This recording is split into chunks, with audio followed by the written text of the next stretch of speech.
Hi friends, welcome back to Mazhathulli creations. ഈ channel നിങ്ങൾ ആദ്യമായിട്ടാണ് കാണുന്നതെങ്കിൽ സബ്സ്ക്രൈബ് ചെയ്യാൻ മറക്കല്ലേ. രാവിലെ തന്നെ സുജാത ഭഗവാനോട് പ്രാർത്ഥിക്കുകയാണ്, ജീവനും നിത്യയും ഒരിക്കലും തമ്മിൽ കാണരുതേ എന്ന്. അങ്ങനെ പ്രാർത്ഥിച്ചുകൊണ്ട് നിൽക്കുന്ന സമയത്ത് തന്നെ അടുക്കളയിൽ നിൽക്കുകയായി പാചകം ചെയ്തുകൊണ്ടിരിക്കുന്ന നിത്യയുടെ കൈ പൊള്ളുകയും അമ്മേ എന്നൊരു വിളി വിളിക്കുകയും ചെയ്യുന്നു. പെട്ടെന്ന് സുജാത അവിടേക്ക് ഓടിപ്പോകുന്നുണ്ട്. ഇതൊരു ദുസൂചനയാണെന്ന് മനസ്സിലാക്കുകയാണ് സുജാത.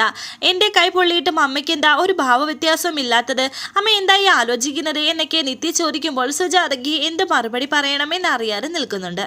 പെട്ടെന്ന് തന്നെ സുജാത അവിടെ നിന്ന് പോവുകയും ചെയ്തു. നിത്യയാണെങ്കിൽ അതിനെപ്പറ്റി ഇങ്ങനെ ആലോചിക്കുന്നുണ്ട്. ശേഷം കാണിക്കുന്നത് സ്കൂളിലേക്ക് പോകാൻ ആദ്യമായി വരികയാണ് നിത്യ. അതേസമയത്ത് കല്യാണിയും ഹരിയും ഒരുങ്ങി വരുന്നു.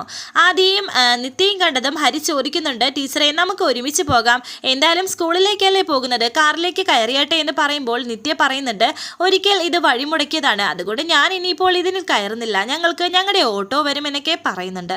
അതെന്താ, അതിൻ്റെ കഷ്ടകാലത്തിന് അതും ഒരു തവണ മാത്രമേ വഴിമുടക്കിയുള്ളൂ എന്നൊക്കെ ഹരി പറയുന്നു. എന്തായാലും ഓട്ടോ വരും, ഞങ്ങൾ അതിൽ പോവുകയാണെന്ന് പറയുന്നു. ഇപ്പോൾ ഒരു ദേഷ്യഭാവമൊന്നുമില്ലാതെ സാധാ സംസാരിക്കുന്നത് പോലെയാണ് രണ്ടുപേരുടെയും സംസാരം. ഉടൻ തന്നെ ഓട്ടോ വരികയും ചെയ്യുന്നു. ഓട്ടോയിൽ കയറി നിത്യ പോകുന്ന അതേ സമയത്ത് തന്നെയാണ് ഹരിയും കല്യാണിയും കാറിലേക്ക് കയറി പോകുന്നത്. അവർ രണ്ടുപേരും ഒന്നിച്ച് പോകാൻ ഇറങ്ങിയപ്പോൾ ഇതേ സമയത്ത് തന്നെ ജീവനും അവിടേക്ക് വരുന്നു.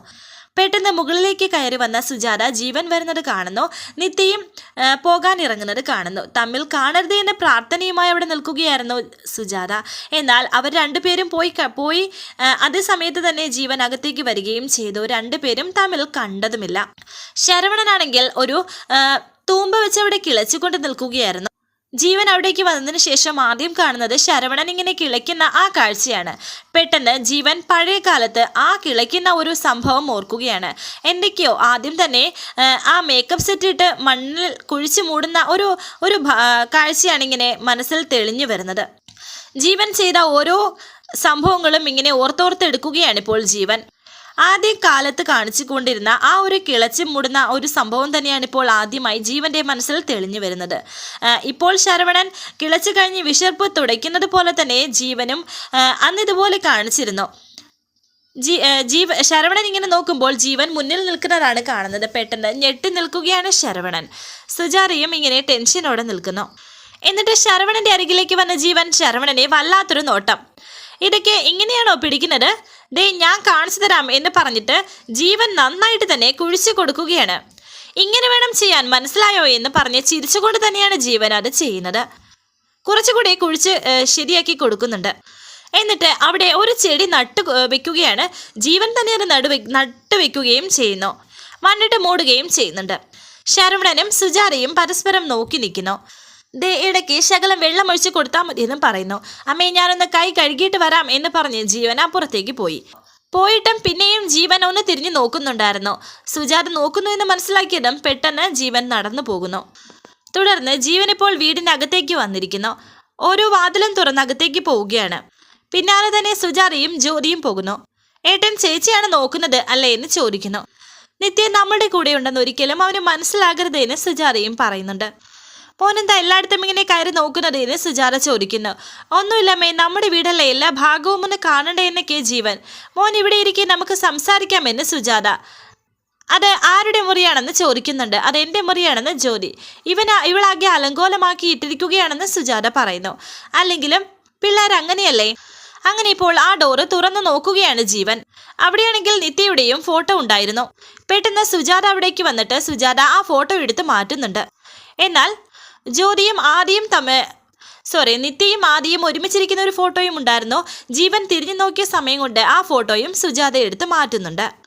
അമ്മ പറഞ്ഞതുപോലെ കുഴപ്പമൊന്നുമില്ല, ജ്യോതിയുടെ മുറി ക്ലീൻ ആയിട്ട് കിടക്കുകയാണെന്ന് ജീവൻ പറയുന്നുണ്ട്.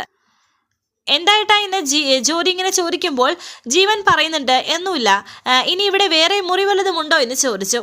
ഇല്ലെന്ന് ജ്യോതി. നീ എന്താ ഇങ്ങനെ നിൽക്കുന്നത്, എന്താ നിന്റെ പുറകിൽ എന്ന് ജീവൻ ചോദിക്കുന്നു. ഒന്നുമില്ല, ഏട്ടൻ എന്താ ഇങ്ങനെ ചോദിക്കുന്നത് എന്ന് ജ്യോതി. അങ്ങനെ ജ്യോതിയെ മാറ്റിയ സമയം അവിടെ എങ്ങും ഒന്നുമില്ല. നേരത്തെ നിത്യയുടെ ഒരു ചിത്രം അവിടെ ഇരിക്കുന്നുണ്ടായിരുന്നു, അതിൽ മറഞ്ഞു നിന്നതായിരുന്നു ജ്യോതി. പക്ഷേ പെട്ടെന്ന് സുജാത അത് മാറ്റിയ വിവരം ജ്യോതി അറിഞ്ഞില്ലായിരുന്നു. ഇപ്പോൾ ജീവൻ വന്നിരിക്കുന്നത് കിച്ചണിലേക്കാണ്. എന്താടാ എന്ന് സുജാത ചോദിക്കുമ്പോൾ ജീവൻ പറയുന്നു, വല്ലാത്ത ക്ഷീണം അമ്മേ, കൈയും കാലും ഒക്കെ തളരുന്നത് പോലെ, എനിക്കൊരു ചായ ഇട്ട് തരാമോ എന്ന് ചോദിച്ചു. ചായ ഞാൻ ഇപ്പോൾ ഇട്ടുകൊണ്ട് വരാം, മോൻ അവിടെ ചെന്നിരുന്നോളൂ, ക്ഷീണം കാണുമെന്നൊക്കെ സുജാത പറയുകയും ജീവൻ അപ്പുറത്തേക്ക് പോവുകയും ചെയ്യുന്നു. അമ്മ, ഏട്ടൻ്റെ അവസ്ഥയിലുള്ള ആളുകൾ ഓർമ്മ തിരിച്ചെടുക്കാൻ ശ്രമിക്കുമ്പോൾ വല്ലാത്ത ക്ഷീണം ഉണ്ടാവുമെന്നും വല്ലാത്തൊരു തലവേദന ഉണ്ടാകുമെന്നും കേട്ടിട്ടുണ്ട് എനിക്ക് ജ്യോതി പറയുന്നു. അതുപോലെ ഒരു തലവേദനയായിരിക്കും ഇപ്പോൾ ജീവൻ അനുഭവപ്പെടുന്നത്. ഞാൻ സോഷ്യൽ മീഡിയയിൽ കണ്ടറിഞ്ഞതാണെന്നും ജ്യോതി പറയുന്നു. നിത്യത്തെക്കുറിച്ചുള്ള ഓർമ്മകളാണ് ഏട്ടനെ ഇപ്പോൾ വേട്ടയാടുന്നത്, അങ്ങനെയാണ് എനിക്ക് തോന്നുന്നത് എനിക്ക് ജ്യോതി വീണ്ടും പറയുന്നു. ഇപ്പോഴും നമ്മൾ നിത്യ തിരിച്ചു വരരുതേ എന്ന പ്രാർത്ഥനയിലാണ് സുജാത. തുടർന്ന് സുജാത ഇപ്പോൾ ജീവന് ചായ ഇട്ട് കൊടുത്തു. അതിങ്ങനെ കുടിച്ചുകൊണ്ടിരിക്കുകയാണ് ജീവൻ. അമ്മേ, എനിക്ക് ഉറക്കം വരുന്നു, ഞാൻ ഒന്ന് അമ്മയുടെ മടിയിൽ കിടന്നോട്ടെ എന്ന് ജീവൻ ചോദിക്കുന്നുണ്ട്. എന്നിട്ട് അമ്മയെ അരികിലേക്ക് വിളിക്കുകയാണ് ജീവൻ. സുജാത ജീവന്റെ തൊട്ടരികിലിരിക്കുകയും സുജാതയുടെ മടിയിൽ ജീവൻ കിടക്കുകയും ചെയ്യുന്നു. എന്നാൽ ടെൻഷനോടെ ഇതിനിടയിലും സുജാതയും ജ്യോതിയും പരസ്പരം നോക്കുന്നു. സുജാതയുടെ കയ്യിലൊരു ചുംബനമൊക്കെ കൊടുത്തിട്ട് ജീവൻ പറയുന്നുണ്ട്, വല്ലാത്തൊരു ആശ്വാസം ഉണ്ടമ്മേ, ഇങ്ങനെ കിടക്കുമ്പോൾ എല്ലാം മറന്നു പോകുന്നത് പോലെ. അങ്ങനെ ഇപ്പോൾ ജീവൻ സുജാതയുടെ കയ്യിൽ കിടന്നുറങ്ങുന്നുണ്ട്, മടിയിൽ കിടന്നുറങ്ങുന്നു. ഇതേ സമയം ഒരു ഓട്ടോയിൽ നിത്യ അവിടേക്ക് വരുന്നു. അമ്മയെ വിളിക്കുന്നുണ്ട്. സുജാത കണ്ണ് കാണിക്കുകയാണ് ശരവണനോട് എന്താണെന്ന് ചോദിക്കാനായിട്ട്. ജീവൻ ഉണർന്നിട്ടില്ല. ജീവൻ ഉണരാതിരിക്കാൻ ശ്രമിക്കുകയാണ് സുജാത. എന്താ അമ്മ, ഇന്ന് ക്ലാസ്സില്ലയോ എന്ന് ശരവണൻ ചോദിക്കുന്നു. അമ്മ എന്തിയെന്ന് വീണ്ടും നിത്യ ചോദിക്കുന്നു. മുകളിൽ നിന്നാണ് ചോദിക്കുന്നത്. ഈ ഫോമിൽ എനിക്ക് അമ്മയുടെ ഒരു ഒപ്പ് വാങ്ങിക്കണമെന്ന് നിത്യ പറയുന്നു.